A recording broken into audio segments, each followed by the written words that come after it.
Here we go. Director's take. Making a great match. This is from Aaron Keller. So, here we go. 2 weeks ago, we talked about balance and matchmaking in our blog update. Matchmaking has continued to be a big topic in the community, and it's something we've been focused on internally. If it's important to you, then it's important for us to talk about. So I'd like to update you all on what we're seeing and doing. So for anybody, just a little bit of like talking about matchmaking this season, they started the season with having a really wide range on matchmaking, like really wide range. Like you would be plat and you might have like a silver in your game because the range was so like, there was a large range. On top of that, because of rank decay, when people were playing more and more, their hidden MMR, like their internal MMR, is different from what you're seeing on the screen. So even if they weren't in silver, it would show them as silver because they would put the title on or you see their rank, but they also decayed down. So it had this whole variation of different stuff happening in ranked, which made it very scuffed at times. Very scuffed. Now, obviously, they were trying out different things. It actually, believe it or not, it actually improved the GM queue times, but across the board, it wasn't like, what was the experience for everybody else? So we'll continue on with that. One note before we begin, I think we're at the risk of sounding like a broken record with our communication on matchmaking. We're working on it and it's getting better. Isn't the best message, especially when players are still experiencing bad matches. So I wanted to share some data to help you better understand the state of matchmaking and the impact of some of our recent changes. Let's get into it. Let's talk about that for a second too. When we see data here, or data, whatever we want to go with, we're seeing more of that recently. Before, they really wouldn't talk too much about like stats and like things like that, but we've seen it more and more within blog posts where they're talking about stats, showing you stats, backing up kind of what you're seeing. Over the past week, we've made changes to the system that have brought down the skill gap between players in a match. Over the past week, we've made changes to the system that have brought down the skill gap between players in a match significantly for high and low MMR matches. If you look at the rank skill difference chart below, you can see two spikes that negatively impacted match quality in Season 3, and the recent changes that have started bringing this back down. We're almost back to where we were when Season 3 started. So we're going to kind of look at the graph below here in a minute that we see. Looking at the high MMR group, GM players and above, roughly half of our matches have an MMR range of about 4 to 5 divisions. While 25% are at a difference of about 5 to 6 divisions, and the worst 1% of matches are roughly at 10 divisions, group and behavior drives a large part of this gap. Remember, in Masters, players can group with other players who are up to 5 divisions apart. So, this is also why, and maybe I'm just talk about my queue time sometimes. This is why sometimes we'll see a bit longer queues sometimes in like GM, is because if the range is only about 4 to 5 divisions, right? Think if it's GM1, it probably goes down to like GM5, and then at the worst, it will go down 10 divisions. But the thing is that like, sometimes you have to wait because it's top 500, right? There's obviously just a smaller like player pool there, so it takes a little bit to get those games, hence why you'll see longer queue times. Support and DPS will have quicker queue times, I think, unless like, if they're in a certain rank, and then obviously tank has really long queue times. Obviously that can vary based off of like how many people are playing, etc. So, Group and behavior drives a larger part of this gap. Remember, in Masters, players can group with the players who are up to 5 divisions. So, this is a chart. Competitive role queue, match player delta percentiles. Yep, this is a graph of stuff. And so let me go back here a second. This is the as you can see, there's a graph, and there's different numbers here. And so wait, what seasons? Okay, what seasons what? Oh, this makes more sense. I'm sitting here and I'm like, what is this chart? I'm looking at this. I'm like, am I missing something? The percentiles are all the way down here. I was so confused. I'm looking at this and I'm like, this is a chart and I'm seeing something, but so, all right, we're going to scroll down and we're going to figure this out. All right, chat, remember this for me. Yellow on the chart is 50th percentile.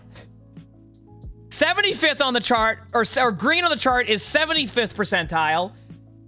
Light blue is 95th percentile, and 99 is purple, which I guess that means probably like where you're at rank. So like 99th percentile would be like GM, 95th would be Masters, is that correct? And then 75th would be, yeah, and then Gavin, what would that exactly be, rank-wise? We actually do have Gavin in the chart, so Gavin might actually know like specifically what rank range this would be. Oh, it's the percent of games? Oh, it's the percentage of games. It's percentage of games. Okay. It's the tier gap. Okay. So, yeah, this is great. I'm doing a great job reading this chart. Watch out, Chad. This is going to be a great video. This is a chart, by the way. I'm learning a lot here, Chad. This was... No, what do you mean? This part... See, Chad, this part's edited out. So delta, roll delta, is when you're matching up against somebody within the same range of what you are, like your rank is. So if you're GM2, it's going to try to pull you up against a GM2 with roll delta, all right? First of all, I know what that one is, all right? But this, yeah, see, this is like the MMR delta, so that's the difference between the highest and lowest ranked players in the match. See, I didn't read that from Blizzard in the chat. I knew that. So when you see like the spikes in the chart, I imagine they want to see this be more even across the board, right? Which is why you're seeing... If you look at when the season started, it went all the way up, and then it was like this, all over the place. And then as it gets lower, it's gotten better. So this, I got this, see? So just to confirm this a little bit more, lower is better, higher is worse when it comes to this. So if you look at all the different ranks here, they've got it to the point where it's getting better now, although we are seeing a little bit of a spike at the end of this now, which I wonder what that means for the March 6th date as to why it spiked like this. But as you can see, when it was going really high, this is where you see the bad matchmaking and quality that you were getting in your games across the board. You can see it in each rank here. And then as you go here, you're starting to see less of that happening. So basically, to summarize the chart, we're seeing it start to get better with the matchmaking based off of this. All right? And this is high ranked, right? This is high ranked. This is medium ranked, which, holy crap. Wait, is the matchmaking for medium ranked really like that? Oh, you're right. There's more player pool, right? So in theory, with high ranked, it would make sense because the player pool, when there's less players to pull from and the queues get longer, high ranked would obviously be why you're seeing a larger spike is because with there being less of a player pool, the longer queues will get, or like just in general, the difference between divisions, you had a higher variance of like just not good games, which is starting to even out more. In medium ranked, what you see like high rank is GM, medium rank, which would be other ranks, you see the chart initially was starting high, and then it's evened out a little bit, so the matchmaking in theory should be better. And then when you look at low ranked, so it actually looks like in low ranked, it was very much the same experience. Where low ranked was actually having, like, the same type of variance of games. It was, like, all over the place. So medium ranked actually was having a much better experience across the board, but low ranked was actually just basically what you saw with high ranked almost. High ranked actually was a little bit more of a dip here. But low ranked, you basically saw a huge variance. But now what you're seeing is with the new changes they've made, it's a bell curve. So at low enough ranks, bottom 500, we can start to see it behave like high rank. Ah, I get what you're saying. Okay. Because of the bell curve. And then here you're seeing it start to even out. So what they want is they like to see the consistency like this with not as much of this going up. See? Like this, they don't want to see this. What they want to see with their stats is more of this. I mean, clearly, they would love it if everything was just kind of like this, straight across, but obviously there's going to be variance in general. So, chat, we just read a chart. We figured it out. You know, we read the chart. We understand what this meant. Basically, to summarize these charts, during these dates, the matchmaking was not ideal. During these dates, it was. There was a huge variance over here in high ranked. Now it's getting better again. It's getting lower. Medium ranked has had pretty good matchmaking across the board. Obviously, there's been a little bit of like a dip here and some rises here. And then low ranked has also been in that same situation. And now it's starting to even out and get better again because they've made changes to matchmaking throughout there. And here we are. Look at that, chat. It was perfect. We did a perfect job reading this chart, all right? Oh, you're right, though. 2.7 is way higher. Wait a second. No. Wait a second. I got that wrong. I got that wrong, because this is 2.7. That's way worse. Okay, we didn't read the chart correctly. This is 2.7. Listen, how first of all, chat, here's the question. Whoever's editing this video, how are they going to make it seem like I know exactly how smart I am with reading these charts? This is all over the place. I'm over here reading this chart. I'm like, yeah, no, that's a chart. Yep. That is a chart that we're looking at. And there's ranks and stuff. Yes, so, okay, we're going back here again. So this is what I'm realizing. It's pretty high here. It's getting better. Here, this is not good. These are high numbers, which is bad. And then this is somewhat bad. Here, I'm going to read the summary and then pretend I know this here. So yes, medium rank is consistently just not that good for matchmaking. At least it wasn't. What Gavin was saying is because there's a large variance of like grouping you can do in these ranks, right? That will make it a little bit more scuffed, right? If I'm understanding that correctly. He said, just keep talking. Eventually I'll string together some words that may appear to make sense. Oh, this is great. Listen, we're going to get there. Eventually we're going to say a sentence here that makes sense. We're going to be like, yeah, let's go. You're telling me that when you speed boost the push bot, it doesn't push the bot? Yeah, so to summarize everything here, chat, this is a graph. Group and behavior drives a large part of this gap. Remember, in Masters, players can group with other players who are up to 5 divisions apart. Oh, wow. This is some really good information here. I'm going to have to take a look at this a little bit later, but this is a graph. Okay, so that's where we are as of March 6th. Let's talk a bit about how our matchmaker... Yeah, we'll do a deep dive on that later, you know? So that's where we're at as of March 6th. So yeah, if you look here and we just summarize all this, you can see all the data. It's really... All right, let's talk a bit about how our matchmaker was working at this point and the changes we're making to improve it. I'll try not to get into the weeds. I mean, we just pretty much got into the weeds here, and let me tell you what, all right, when our matchmaker tries to make a match, it looks for players as close to each other's MMR as possible. As it continues to search, it will expand to the players with larger differences in skill, which means that, if I'm understanding this correctly, the longer the queue happens, the wider it will look for a range of games. So if it can make a really good game early on, it will make a really good game early on. The longer you're in queue, the wider of a range, and then it decides where that range will be to a certain point. Prior to Season 3, we had the ability to control the rate of expansion independently for each queue. In Season 3, we changed how our matchmaker expands over time, but removed some of our control over per-queue behavior. This meant that if we wanted to reduce the size of skill differences in competitive, we had to do the same thing in unranked and arcade. So that's probably why you had longer unranked queues, right? If we wanted to get shorter queue times for unranked by expanding skill difference requirements, we could do that. But then competitive would have had wider skill differences too. Okay. In the patch we released on Tuesday, we implemented the first of a series of systemic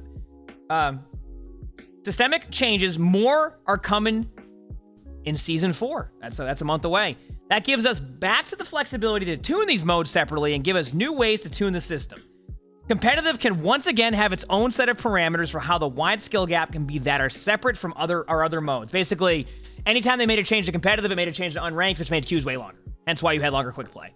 This week, we will be tuning these values to tighten the skill gap in competitive as much as possible while we keep an eye on queue times for that mode. Which is why GM queue times are a lot higher, but probably better matches across the board.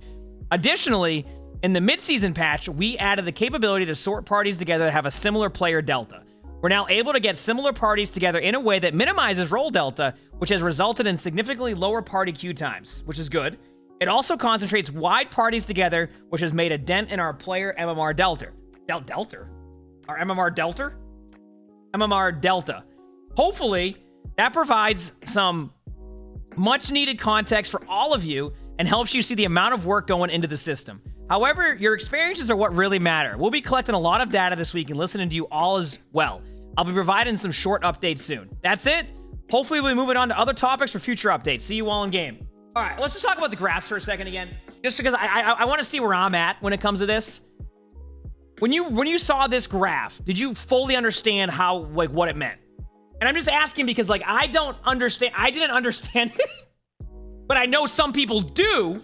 So I was wondering, like, at first I just was all over the place. But I understand it because Gavin also explained it quite a bit in chat, so I understand what it does. It's really cool. It's actually really cool information. It's just when I looked at it, I was like, oh yeah. Yeah, what the middle graph was saying that it was consistently not good matchmaking. Correct? The top graph was saying, no, the goal is to get the delta to 1. Not correct? But that's what I was saying from the get-go. See, now this is where I'm lost. Some people are saying that this chart say it's not good, and other people are saying this is good. What? You want a delta of 5? What? That is what? But then what is the goal 0? All right, Gavin, what is the ideal delta for ranked? I'm learning right now. Next time there's going to be a chart, or sorry, excuse me, a graph, y'all are going to be blown away by how amazing my graph reading skills are.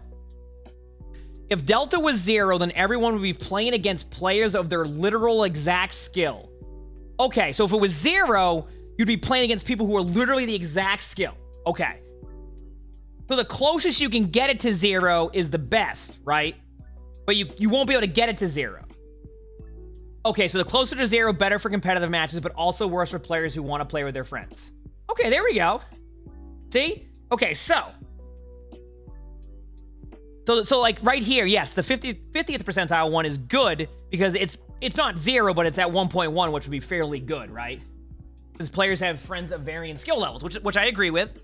Which I won't get into the stacking discussion of but so yeah, so like that's good. Actually, this is actually really good then, right? So technically in high rank, the 50th percentile is actually pretty good outside of the variance that you're seeing here, right?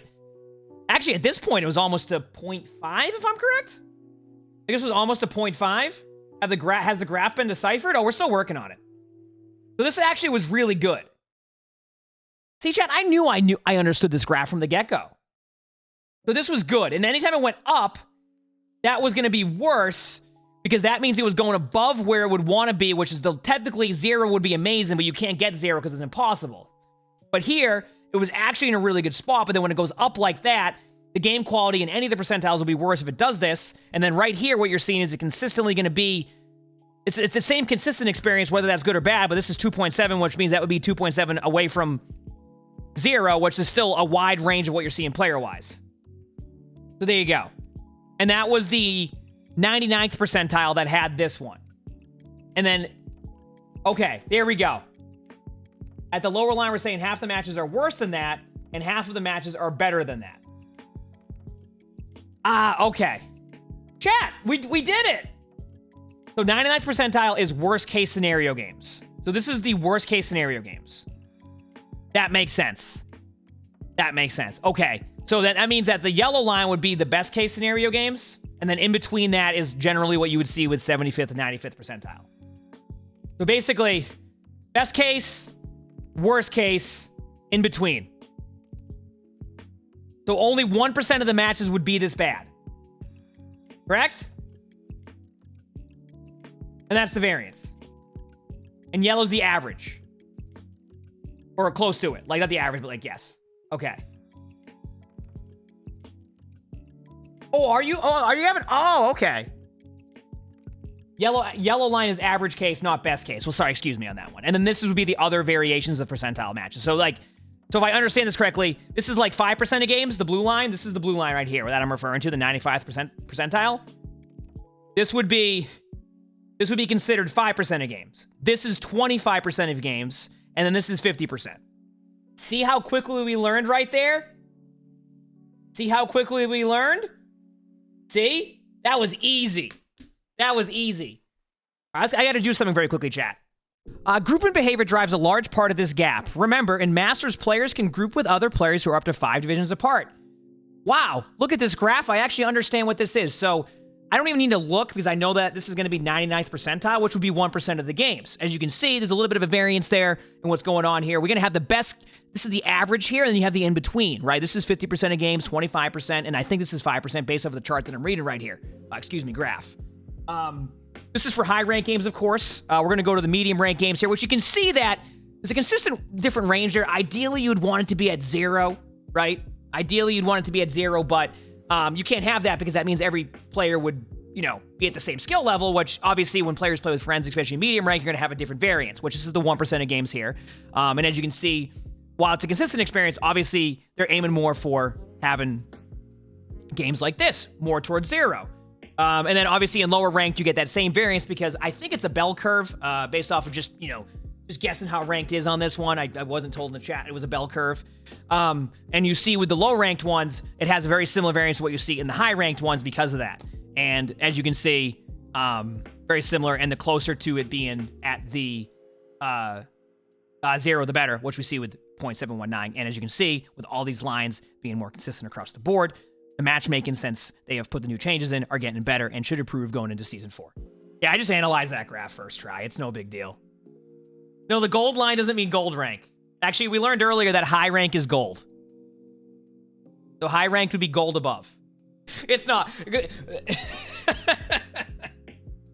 High ranked would be, I think, was GM. I think was GM for that. Medium rank would be... is medium rank silver to masters? If I'm correct, silver to masters? All right, now I want chat. I love how Gavin in the chat says, please only post in chat if you are high rank. And he... Gavin knows his memes. I love to see it. Gavin knows the memes. That's a classic one. All right, chat. Now I want you to be honest with me. Now that we figured out the graph, and it took me a while. Type 1 if you knew how to read this graph from the get-go. 2 if you didn't. Real talk. Real talk. I'm actually curious. I was just wondering because I was trying to like understand it, and then I'm like, No, because I imagine. I was gonna say, I imagine a lot of people who do stats see that and they go, oh yeah, right? Like especially with stats, like that would make sense. I was curious on that one. You got here halfway through, so you still don't know, which makes sense because if it's like if it's very much with like stats, like when you see these graphs, you're like, oh yeah, I see what's going on here, right? Especially when you see like all the percentiles and everything, like. But see, we learned today, chat. You know, right? We learned today. We learned what this graph is. Look at this graph. Look at this graph. All right, now type 3 if you kind of understand the graph now after we've gone through the process of learning about this graph.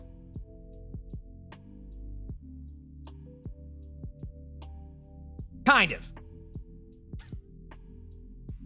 You just joined, so no?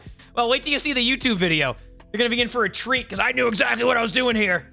It's going to be a long YouTube video. You want to know how long I hit the record button on? It's been 30 minutes. We spent 30 minutes reading this blog post and deciphering this graph. I want to point that out. But chat, we did it. Together, we came together to decipher this graph and understand everything about this graph. We did it. All right? What was the question? Were you asking why like it's higher numbers in the medium rank? Well, that's because of the group like difference. Like you can have players like in like ranks a little bit below and then still play. Listen, we did it, chat. I love how chat said they were like losing it laughing when we were first trying to decipher this. I'm gonna be honest with you. I looked at this and that was the first thing I looked at and I said, yeah, this is a chart. Then we discovered what this meant. I had no idea what this meant initially, then I understood it. But you know what the cool thing is though? Real talk about this whole like discussion.